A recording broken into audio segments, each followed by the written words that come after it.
പക്ഷേ എനിക്ക് നിന്നെ വേണമല്ലോ ജോ. അങ്ങനെ പകുതി വഴി ഉപേക്ഷിച്ച് കളയാനല്ല നീ ഞാൻ സ്നേഹിച്ചത്. ഞാൻ നിന്നെ സ്നേഹിക്കുന്ന അത്രയും നീ എന്നെയും തിരിച്ച് സ്നേഹിക്കണം. അല്ലെങ്കിൽ സ്നേഹിപ്പിക്കാൻ എനിക്കറിയാം. അനുഗൂഢമായ ചിരിയോടെ പറഞ്ഞു കേട്ടതും ജോ അവളെ പകപ്പോടെ നോക്കി. താൻ ഇതുവരെ കണ്ട അനുവിൻ്റെ മുഖം ഇങ്ങനെയായിരുന്നില്ലെന്ന് അവനൊരു സംശയത്തോടെ ആലോചിച്ചു. നീ എന്തൊക്കെ പറഞ്ഞാലും എനിക്കിനി നിന്നെ അക്സെപ്റ്റ് ചെയ്യാൻ പറ്റില്ലനു. നീ ഞങ്ങളുടെ കുടുംബത്തിലേക്ക് വന്നാൽ പിന്നെ ഞങ്ങളെല്ലാവരെയും പിരിച്ചെടുക്കും നീ. അത് എനിക്കിന്ന് മനസ്സിലായി. നിനക്ക് എൻ്റെ തെച്ചുവിനെ ഇഷ്ടമല്ല, ജോ ദേഷ്യത്തോടെ പറഞ്ഞു. ഇതാണ് ജോ, ഇതാണ് എനിക്ക് ഇഷ്ടമില്ലാത്തത്. നീ എന്തിനാണ് എപ്പോഴും നിൻ്റെ തെച്ചു എന്ന് പറയുന്നത്? ഞാനല്ലേ നിൻ്റേത്, അല്ലാതെ തെച്ചു അല്ലല്ലോ. അതുകൊണ്ട് ഇനി ആ സംസാരം നമുക്കിടയിൽ വേണ്ട. അങ്ങനെ ഒരാൾ പോലും വേണ്ട. അനു അവൻ്റെ മുഖത്തേക്ക് പ്രണയത്തോടെ നോക്കി. നിനക്ക് ഭ്രാന്താണനു. അവിടെ മാറ്റി നിർത്തിക്കൊണ്ട് എനിക്ക് ജീവിക്കാൻ പറ്റില്ലെന്ന് നിനക്കറിയില്ല. ഒരുമിച്ച് കളിച്ചുകൂടാതെ ഞങ്ങളുടെ ഇടയ്ക്ക് കയറി വന്നാൽ നിനക്ക് പിരിക്കാൻ പോലും പറ്റില്ല, ജോ ആത്മവിശ്വാസത്തോടെ പറഞ്ഞു. ചിലപ്പോൾ എനിക്ക് പിരിക്കാൻ പറ്റില്ലായിരിക്കും, പക്ഷെ നിന്നെ കിട്ടാൻ വേണ്ടി അവളെങ്ങ് കൊല്ലാനും എനിക്ക് മടിയില്ല ജോ. എന്ത് പറഞ്ഞാലും ഏത് പറഞ്ഞാലും അവസാനം ചെന്ന് നിൽക്കുന്നത് ദേച്ചുവിലാണ്. നിൻ്റെ അടുത്തുനിന്നും ഞാൻ പ്രതീക്ഷിക്കുന്ന കെയറെല്ലാം നീ കൊടുക്കുന്നത് അവൾക്ക്.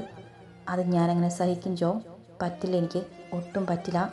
അനു തലമുടി പിടിച്ച് വലിച്ചുകൊണ്ട് ദേഷ്യത്തിൽ പറഞ്ഞു. അനു, നീ വെറുതെ ആവശ്യമില്ലാത്ത ഓരോന്നും പറഞ്ഞ് സമയം കളയാൻ നിൽക്കാതെ ഇങ്ങോട്ട് വരാൻ നോക്ക്. നിന്നെപ്പോലെ ഒരു മകളുണ്ടായ കാരണം മറ്റുള്ളവരുടെ മുന്നിൽ തല കുനിക്കാൻ മാത്രമേ എനിക്ക് കഴിയുന്നുള്ളൂ. കോശി ദേഷ്യത്തിൽ അവളോട് ചീറി. എനിക്ക് തൻ്റെ മകളാണെന്ന് പറഞ്ഞ് നടക്കണമെന്ന് വലിയ താല്പര്യമൊന്നുമില്ല. അല്ലെങ്കിൽ സ്വന്തം മകളുടെ സന്തോഷത്തേക്കാൾ വലുത് നിങ്ങൾക്ക് നീതി ന്യായമല്ലേ, അനു കൈകൾ കെട്ടി നിന്നുകൊണ്ട് പറഞ്ഞു. നമുക്ക് എന്താണെന്ന് വെച്ചാൽ സംസാരിക്കാം. ആദ്യം നീ ഇവിടേക്ക് ഇറങ്ങി വാനോ, കോശി അവൾ പറഞ്ഞത് ശ്രദ്ധിച്ചുകൊണ്ട് സങ്കടത്തോടെ അവളെ വിളിച്ചു. ജോ എന്നെ വേണമെന്ന് പറയാതെ ഞാൻ ഇവിടുന്ന് മനങ്ങില്ല. അവൻ ഏസ് പറഞ്ഞാൽ ഞാൻ ഉടനെ തന്നെ നിങ്ങളുടെ അടുത്തേക്ക് ഇറങ്ങി വരാം. നോ ആണ് അവൻ പറയുന്നതെങ്കിൽ തീർച്ചയായിട്ടും ഞാൻ താഴെ ചാടും, അനു വാശിയിൽ തന്നെ പറഞ്ഞു. എന്നാലും മിച്ച എന്നോടൊരു വാക്ക് പോലും പറയാതെ പോയില്ലേ. ഇനി മിണ്ടി ഇങ്ങോട്ട് വരട്ടെ, കാണിച്ചു കൊടുക്കുന്നുണ്ട് ഞാൻ. എറിക്കും ജോയുമായിട്ട് പുറത്തേക്ക് പോയി വിവരം അറിഞ്ഞതും ദച്ചു പിണക്കത്തോടെ പറഞ്ഞു. അതെന്തായാലും നന്നായില്ലേ കുഞ്ഞെ, അല്ലെങ്കിൽ ചുറ്റും കൂടിയിരിക്കുന്ന ഞങ്ങൾക്ക് ആർക്കെങ്കിലും ഇതുപോലെ നിനക്ക് വാരിത്തരാൻ പറ്റുമോ? മോള് ഹോസ്പിറ്റലായതിനു ശേഷം അവന് ഒത്തിരി വാശി കൂടിയിട്ടുണ്ട്. ദച്ചുവിന് ഭക്ഷണം വയർ വെച്ച് കൊടുക്കുന്നിടയിൽ ആലിസ് ചിരിയോടെ പറഞ്ഞു. പാവം, പേടിച്ചു പോയിട്ടായിരിക്കും മാലിമ. അങ്ങനെയല്ലായിരുന്നോ ഞാൻ ഇച്ചയുടെ മുന്നിൽ വണ്ടി ഇടിച്ച് വീണത്? ദച്ചു ആ ഓർമ്മയിൽ ഒരു ചിരിയോടെ പറഞ്ഞു. അത് കേട്ട് ലക്ഷ്മി അവളെ നിന്ന് കൂർപ്പിച്ച് നോക്കി. അല്ല, നിങ്ങളാരും രാത്രി വീട്ടിൽ പോകുന്നില്ലേ? നാളെ ഇവർക്കെല്ലാം കോളേജിലും ഓഫീസിലും ഒക്കെ പോകാനുള്ളതല്ലേ? എല്ലാവരുടെയും മുഖഭാവം മാറിയെന്ന് കണ്ടതും ദച്ചു ചിരിയോടെ വിഷയം മാറ്റി. എന്തായാലും ഞങ്ങൾ ഇവിടെ കിടക്കാൻ തീരുമാനിച്ചു. അല്ലെങ്കിൽ തന്നെ എറിക്ക് വരാൻ അല്പം താമസിക്കുമെന്ന് വിളിച്ചു പറഞ്ഞു. മോളെ ഒറ്റയ്ക്കാക്കിയിട്ട് ഞങ്ങൾ എങ്ങനെ പോകുന്നത്? ദേവൻ അവളുടെ തലമുടി ഒതുക്കി വെച്ചുകൊണ്ട് ചിരിയോടെ ചോദിച്ചു. ഷോ, എന്നാലും ഇത് വല്ലാത്ത കഷ്ടമായിപ്പോയി അല്ല ദേവേട്ട. എനിക്കിങ്ങനെ സംഭവിച്ചില്ലായിരുന്നുവെങ്കിൽ ദേവേട്ടൻ്റെ കല്യാണത്തിലേക്ക് കൂടാൻ സമയമാകുമായിരുന്നു. ഡ്രസ്സ് എടുക്കാനെല്ലാം പോകാനുള്ളതായിരുന്നു, ദച്ചു സങ്കടത്തോടെ പറഞ്ഞു. ഇതിന് മറുപടി ഞാൻ ഒരിക്കൽ തന്നിട്ടില്ല ദച്ചുട്ടാ. മോള് സുഖമായി എഴുന്നേറ്റതിന് ശേഷം മതി ഒരു വിവാഹമൊക്കെ. അതുവരെ കാത്തിരിക്കാൻ എനിക്കൊരു വിഷമവുമില്ല. അതൊക്കെ പാർവതിയുടെ വീട്ടിൽ അറിയിച്ചിട്ടുണ്ടല്ലോ, അവർക്കൊരു സമ്മതക്കുറവുമില്ല. ദേവൻ സ്നേഹത്തോടെ അവളുടെ കവളിൽ പിടിച്ചുകൊണ്ട് പറഞ്ഞു കേട്ട് ദച്ചു ഒന്ന് മൂളി. ദേവേട്ടന് കുഴപ്പമൊന്നുമില്ലെങ്കിൽ അങ്ങനെ തന്നെ ആയിക്കോട്ടെ. എന്തായാലും അസുഖമെല്ലാം മാറിയതിന് ശേഷം ആദ്യം ദേവേട്ടൻ്റെ വിവാഹം, അത് കഴിഞ്ഞ് മതി പിന്നെ എന്തും, ദച്ചു സന്തോഷത്തോടെ പറഞ്ഞു കേട്ടതും അവനൊന്ന് പുഞ്ചിരിച്ചു. അപ്പോൾ ദേവേട്ടന് മാത്രം മതിയോ? ഞങ്ങൾക്കാർക്കും വേണ്ട ദച്ചുട്ടാ. അവളുടെ സംസാരം കേട്ടും മാറിനൊരു ചിരിയോടെ ചോദിച്ചു. അങ്ങനെ എല്ലാവരും ഒരുമിച്ച് കെട്ടുകയെന്ന് വേണ്ട. എനിക്ക് എല്ലാവരുടെയും കല്യാണം ആസ്വദിക്കാനുള്ളതാ. ദേവേട്ടൻ്റെ കല്യാണം കഴിഞ്ഞ് ഒരു ഗ്യാപ്പ് ഇട്ടതിന് ശേഷം ശ്രീയേട്ടൻ്റെ കല്യാണം, അത് കഴിഞ്ഞ് ജോലിയും കൂലിയുമായിട്ട് ആര്യേട്ടന്, ദച്ചു ചിരിയോടെ പറഞ്ഞു. ഓ, ഇച്ചാൻ്റെ കല്യാണം നടക്കണ്ടേ? അതിനെക്കുറിച്ചൊന്നും പറഞ്ഞു കണ്ടില്ലല്ലോ, ശ്രീ അവളുടെ മുഖത്തേക്ക് നോക്കിക്കൊണ്ട് ചോദിച്ചു. അതിപ്പോൾ എന്നോട് ചോദിക്കുന്നത് എന്തിനാ? എല്ലാം മിച്ചോട് ചോദിക്ക്. ദച്ചു മുഖം കൂട്ടിക്കൊണ്ട് പറഞ്ഞു കേട്ടതും അവൻ തല കുലുക്കി. അനു ഓരോന്നൊക്കെ പറയുന്നതിൻ്റെ കൂട്ടത്തിൽ തന്നെ എർക്കിൻ കോച്ചിയും ജോയും അവളുടെ അടുത്തേക്ക് എത്തിയിരുന്നു. ഒരു കൈ അകലത്തിലാണ് ഇപ്പോൾ അനു ഉള്ളത്. വരരുത്, ഞാൻ ചാടും. അവർ തൻ്റെ അടുത്തെത്തിയെന്ന് മനസ്സിലായതും ഒരു പതർച്ചയോടെ അനു പറഞ്ഞു. ഇങ്ങനെ എന്നിട്ട് തീ തീറ്റിക്കാൻ നിന്നോടൊക്കെ ഞാൻ എന്ത് തെറ്റ് ചെയ്തു? കോശി മുഖം കയ്യിൽ അമർത്തി പിടിച്ചുകൊണ്ട് സങ്കടത്തോടെ ചോദിച്ചു. അവൾ വേണ്ട ജോ, ദച്ചു. അവൾ നമുക്കിടയിൽ വരുന്നത് തന്നെ പ്രശ്നമാണ്. അവളെന്നെ ഒരാളില്ലായിരുന്നുവെങ്കിൽ എത്ര സ്നേഹത്തോടെ നമ്മൾ കഴിഞ്ഞനെ. അനു കോശിയുടെ സംസാരം ശ്രദ്ധിക്കാതെ ജോയ്ക്ക് നേരെ തിരിഞ്ഞു. അവൾക്ക് നേരെ രണ്ടു പറയണമെന്നുണ്ടായിരുന്നെങ്കിലും എന്തെങ്കിലും പറഞ്ഞാൽ അവൾ താഴേക്കെടുത്ത് ചാടിയാലെന്ന പേടിയിൽ ജോ പല്ല് കടിച്ചുകൊണ്ട് തന്നെ നിന്നും. നമുക്ക് അവിടെ നിന്ന് കൊന്നു കളഞ്ഞാലോ ജോ? അപ്പം അവന് കുഴപ്പമൊന്നും കാണില്ലല്ലോ. അനു വിടർന്ന കണ്ണുകളോട് ജോയെ നോക്കിക്കൊണ്ട് ചോദിച്ചു. അത് കേട്ട് കോശി ദേഷ്യത്തോടെ അവളിൽ നിന്ന് മുഖം തിരിച്ചു. ഒരു അലർച്ചയോടെ അനു താഴെപ്പുഴയിലേക്ക് വീണ ശബ്ദം കേട്ടും കോശി ഞെട്ടി അവിടേക്ക് നോക്കിപ്പോയി. ജോ ആണെങ്കിൽ കണ്ണു മെഷിന്ന് എറിക്കിനെ നോക്കുകയാണ്. അവൻ തൊട്ടു മുൻപ് കണ്ട കാശിയുടെ പകപ്പിലായിരുന്നു. കോശി മുഖം തിരിച്ച സമയത്ത് തന്നെ എരിക്ക് ദേഷ്യത്തിൽ അനുവിനെ അടുത്തേക്ക് പോയി അവളെ കാലിൽ ചവിട്ടി അവളെ താഴേക്ക് തള്ളിയിട്ടു. എല്ലാം കണ്ണടച്ച് തുറക്കുന്ന സമയമായതുകൊണ്ട് തന്നെ കോശി ഒന്നും കണ്ടിരുന്നില്ല. അയ്യോ മോളെ! കോശി അലറിക്കറിഞ്ഞു പോയി. അത് കണ്ട് എരിക്ക് ഉടനെ തന്നെ ഫയർഫോഴ്സിനെ വിവരം അറിയിച്ചിരുന്നു. അത് കണ്ട് ജോ മനസ്സിലാകാതെ അവനെ നോക്കി നിന്നു. ഇച്ചയ, അവൾക്ക് എന്തെങ്കിലും സംഭവിച്ചാലോ? ജോ അല്പം പേടിയോടെ അവനോട് ചോദിച്ചു. അങ്ങ് ചത്തു പോട്ടെന്ന് വയ്ക്കും. മോള് എരിക്ക് ദേഷ്യത്തിൽ പല്ല് കടിച്ചുകൊണ്ട് പറഞ്ഞു കേട്ട് ജോ പിന്നൊന്നും മിണ്ടിയില്ല. അയ്യോ, എന്നിട്ട് എന്തായി? ആ കൊച്ചിനെ കിട്ടിയോ? ആലീസ് വേവലാതിയുടെ ചോദിച്ചു. അത് കേട്ടിട്ടും ശ്രദ്ധിക്കാതെ എരിക്ക് തെച്ചുവിൻ്റെ മുഖത്തേക്ക് നോക്കിയിരിക്കുവാണ്. ആളോട് പറയാതെ പോയ പിണക്കത്തിൽ എരിക്ക് വന്നപ്പോൾ മുതൽ അവനെ മൈൻഡ് ചെയ്യാതിരിക്കുവാണ് തെച്ചു. ഫയർഫോഴ്സ് എല്ലാം വന്ന് തിരച്ചിൽ നടത്തി അവസാനം കണ്ടുകിട്ടി അവളെ. പക്ഷെ ആളെ വിളിച്ചിട്ടൊന്നും കണ്ണ് തുറക്കുന്നില്ലായിരുന്നു. ജീവന് ആപത്തൊന്നുമില്ല. ഇനി വേറെ എന്തെങ്കിലും കുഴപ്പമുണ്ടെന്ന് ഹോസ്പിറ്റലിൽ കൊണ്ടുപോയാലല്ലേ അറിയാൻ പറ്റൂ. ജോ ഒരു നെടുവീർപ്പോടെ പറഞ്ഞു. നിനക്ക് വിഷമമുണ്ടോ ജോ? അവൻ്റെ മുഖഭാവം നോക്കി സങ്കടത്തോടെ തെച്ചു ചോദിച്ചു. ഓവ്, അവളെ എഴുത്തിട്ടളക്കാൻ പറ്റിയില്ലല്ലോ എന്നൊരു വിഷമമേ എനിക്കുള്ളൂ. എന്തൊക്കെയായിരുന്നു ആ ഭ്രാന്തി വിളിച്ചു പറഞ്ഞത്? അല്ലെങ്കിൽ എന്നെ പറഞ്ഞാൽ മതി. അവളെപ്പോലെ ഒന്നിനെ സ്നേഹിക്കാൻ തോന്നിയ എന്നെ തലകീഴായി കെട്ടിയിടണം. ജോ അമർഷത്തോടെ പറഞ്ഞു. അത്രയ്ക്കൊക്കെ വേണോ ജോ? നീ പറഞ്ഞതല്ലേ എന്ന് കരുതി ഈച്ച നിന്നെ ചിലപ്പോൾ അങ്ങനെ ചെയ്താലും ചെയ്യും. ആര്യൻ പറഞ്ഞു കേട്ടും ജോ അവനെ നോക്കി പല്ല് കടിച്ചുകൊണ്ടും മിണ്ടാതിരുന്നു. എന്നാലും ആ പെണ്ണിൻ്റെ ഒരു ധൈര്യം നോക്കണേ. ലക്ഷ്മി താടിയിൽ കൈ കൊടുത്തുകൊണ്ട് പറഞ്ഞതിന് ആലീസും തല കുലുക്കി. എന്താണ്, പിണക്കം മാറിയില്ലേ? എരിക്ക് തെച്ചിൻ്റെ വിരലൊന്ന് തൊട്ടുകൊണ്ട് ചെറിയൊരു ചിരിയോടെ പതിയെ ചോദിച്ചു. എന്നോട് പറഞ്ഞില്ലല്ലോ ഇച്ച പോകുമ്പോൾ? ദച്ചു മുഖം വീർപ്പിച്ചുകൊണ്ട് ചോദിച്ചു. അതിന് ദക്ഷപ്പം നല്ല ഉറക്കമായിരുന്നല്ലോ, അതുകൊണ്ടല്ലേ ഞാൻ പറയാതെ പോയത്. എരിക്ക് അവളുടെ കയ്യിൽ പതിയെന്ന് തലോടി. വേദന കുറവുണ്ടോ ഇപ്പോൾ? എരിക്ക് അനു പിടിച്ച് അമർത്തിയ കയ്യിൽ തലോടിക്കൊണ്ട് ചോദിച്ചു. ഇപ്പോൾ അങ്ങനെ വേദനയൊന്നും ഇല്ലിച്ച. ആ സമയം എനിക്ക് നല്ല വേദന തോന്നി. ദച്ചു സങ്കടത്തോടെ പറഞ്ഞു. എന്തുകൊണ്ടോ അനുവിൻ്റെ കാര്യങ്ങൾ കൂടുതൽ ചോദിക്കാൻ ദച്ചു ഇഷ്ടപ്പെട്ടില്ല. എനിക്കിവിടെ മടുത്തു വെച്ച, നമുക്ക് നാളെ തന്നെ ഇവിടുന്ന് പോയാലോ? ഇന്ന് ഡോക്ടർ വന്നപ്പോൾ ഞാൻ ചോദിച്ചിരുന്നു. ഇവിടെ നോക്കുന്നത് പോലെ തന്നെ വീട്ടിലും കെയർ ചെയ്താൽ മതിയെന്ന് ഡോക്ടർ പറഞ്ഞു. പ്ലീസ് ഇച്ച, എനിക്കിനി ഇവിടെ നിൽക്കണ്ട. തേച്ചുവൻ്റെ തോളിൽ ചാഞ്ഞുകൊണ്ട് വിഷമത്തോടെ പറഞ്ഞു. അത്രയ്ക്ക് ബോറടിയാണോ? എനിക്ക് ദച്ചുവിനെ നോക്കി ഒന്ന് കണ്ണുകൊട്ടി. ആ ഇച്ച, പ്ലീസ് പ്ലീസ്, നമുക്ക് നാളെ തന്നെ വീട്ടിൽ പോകാം. രാവിലെ തന്നെ ഡോക്ടർ വരുമല്ലോ. അപ്പോൾ ഇച്ചെന്ന് ചോദിച്ചു നോക്ക്. ദച്ചു പ്രതീക്ഷയോടെ അവനെ നോക്കി. കൊച്ചി ഇത്രയും കിടന്ന് പറയുന്നില്ലേ, ഒന്ന് സമ്മതിക്കടാ. വീട്ടിലാണെങ്കിൽ ഞങ്ങൾ പൊന്നുപോലെ തന്നെ നോക്കില്ലേ. ഇനി ഡ്രസ്സ് ചെയ്യാൻ വല്ലതുവാണെങ്കിൽ തൽക്കാലം ഒരു നേഴ്സിനെ വീട്ടിലോട്ട് വിളിച്ചാൽ മതിയല്ലോ. ആലീസ് പറഞ്ഞു കേട്ടതും ദച്ചുവിൻ്റെ മുഖം ഒന്ന് വിടർന്നു. നല്ല ആലിമ, അല്ലെങ്കിലും എൻ്റെ ആലിമയ്ക്ക് എന്നോട് നല്ല സ്നേഹമാണ്. തെച്ചു സന്തോഷത്തോടെ പറഞ്ഞു കേട്ടതും ജോ അവളെ നോക്കി കണ്ണോട്ടി. അപ്പം അമ്മയ്ക്ക് മാത്രമേ നിന്നോട് സ്നേഹമുള്ളൂ എന്നാണോ പറയുന്നത്? ബാക്കിയുള്ളവരൊക്കെ നിന്നെ സ്നേഹിക്കുന്നില്ലേ? അപ്പോൾ അങ്ങനെയാണോടാ ജോക്കുട്ട ഞാൻ പറഞ്ഞത്? നിങ്ങൾക്ക് എല്ലാവർക്കും എന്നെ വലിയ കാര്യമാണല്ലോ.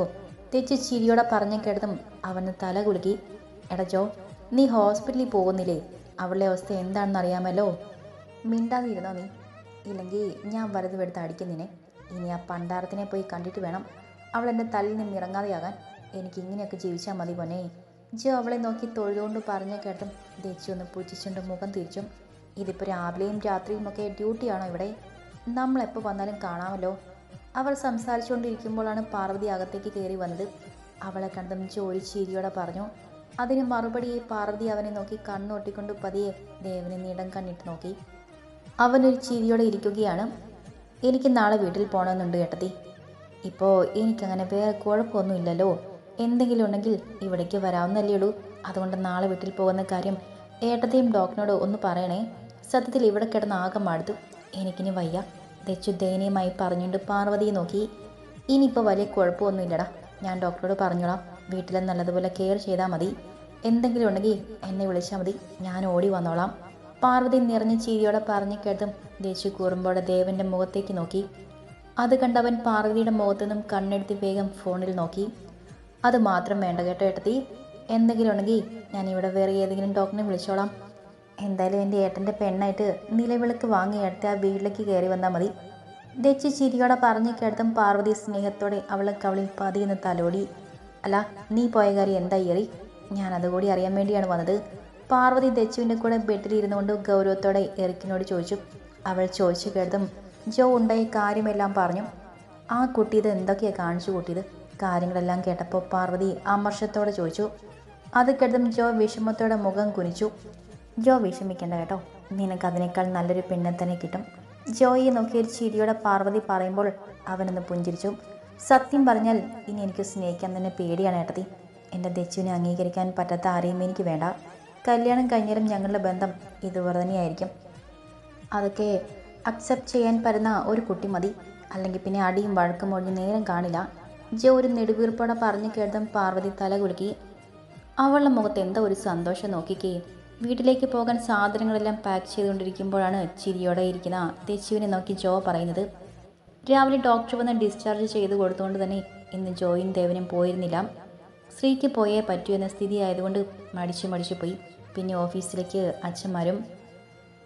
നീ എൻ്റെ മുഖത്ത് സന്തോഷം നോക്കി നിൽക്കാതെ വേഗം എടുക്കാനുള്ളതെല്ലാം പാക്ക് ചെയ്യാൻ നോക്കടാ. വീട്ടിൽ പോയിട്ട് വേണം മനസ്സമാധാനത്തോടെ ഒന്ന് കിടന്നുറങ്ങാൻ. ദച്ചു ഒരു ദീർഘശ്വാസം എടുത്തുകൊണ്ട് പറഞ്ഞു. നീ പറയുന്ന കേട്ടാത്തൊന്നും ഇവിടെ നിനക്ക് ഉറക്കമൊന്നും ഇല്ലെന്ന്. 24 മണിക്കൂർ ഉറക്കം തന്നെയല്ലേ ഇവിടെ? ഓ, എന്താ ഒരു സുഖം. പഠിക്കുന്ന കാര്യം വലത് പറയണം നിനക്ക്. ജോ അല്പം കുശുമ്പ് കുത്തി പറഞ്ഞു. അങ്ങനെയാണെങ്കിൽ വല്ല വണ്ടിയുടെ ഇടയിൽ പോയി അട വെച്ചിട്ട് നീയും ഇവിടെ ഒന്ന് കിടന്നോടാ. അതാകുമ്പോൾ പിന്നെ നിനക്കും പഠിക്കാനൊന്നും പോകണ്ടല്ലോ. തെച്ചു മുഖം കൂട്ടിക്കൊണ്ട് പറഞ്ഞു കേട്ടും ജോ തിരിഞ്ഞിന്ന് അവളെ നോക്കി പല്ല് കടിച്ചു. മിണ്ടാ എന്ന് പറഞ്ഞ് പണിയെടുക്കുക, ഇല്ലെങ്കിൽ പിന്നെ ക്ലാസ് തുടങ്ങിയെന്ന് നോക്കാതെ നേരെ നിന്നെ കോളേജിൽ കൊണ്ടുവിടും. അവരുടെ വഴക്ക് കേട്ട് ഇറക്കി ദേഷ്യത്തിൽ പറഞ്ഞു കേട്ടും ജോ പിന്നൊന്നും മിണ്ടാൻ നിൽക്കാതെ ചെയ്യുന്ന പണിയിൽ ശ്രദ്ധ തിരിച്ചു. കുഞ്ഞിനെ കൊണ്ടുപോകാൻ വീൽ ചെയർ എടുക്കുന്നില്ല മോനെ. സാധനങ്ങളെല്ലാം പാക്ക് ചെയ്ത് വെച്ചിട്ടില്ലേ എന്ന് ഒന്നുകൂടി ഉറപ്പ് വരുത്തിക്കൊണ്ട് ആലീസ് എറിക്കിനോട് ചോദിച്ചു. ഞാൻ എടുത്തോളാം അമ്മമ്മ, എറിക്ക് പറഞ്ഞുകൊണ്ട് ദച്ചുവിനെ നോക്കി. അവളാണെങ്കിൽ എറിക്ക് പറഞ്ഞു കേട്ട് എടുക്കാൻ വേണ്ടി അവന് നേരെ കൈ നീട്ടിയിരിക്കുവാണ്. അത് കണ്ട് ചിരിച്ചുകൊണ്ട് എറിക്ക് അവളെ കയ്യിൽ കോരിയെടുത്തു. വെയിറ്റ് കൂടി അയച്ചാ? ഒരിടത്തും ഇറങ്ങാതെ ബെഡിൽ തന്നെയായിരുന്നില്ല ഇത്രയും ദിവസം? എറിക്കിൻ്റെ നെഞ്ചിൽ തലവെച്ച് കിടന്നുകൊണ്ട് അവൾ ചോദിച്ചു. അങ്ങനെ വെയിറ്റ് കൂടിയാലും ഞാൻ സഹിച്ചോളാം. ഇപ്പം തൽക്കാലം മിണ്ടാതെ കിടക്കാൻ നോക്കൂ ദക്ഷ. അവൻ ഗൗരവത്തോടെ പറഞ്ഞു കേട്ടതും അവൾ മുഖം വീർപ്പിച്ചുകൊണ്ട് ദേവനെ നോക്കി. ദേവേടാ, എന്നെ ദേവേട്ടൻ എടുത്താൽ മതി. ഈച്ചയ്ക്ക് ഭയങ്കര ഗൗരവമുള്ള ആരും എന്നോട് മിണ്ടാൻ വരണ്ട.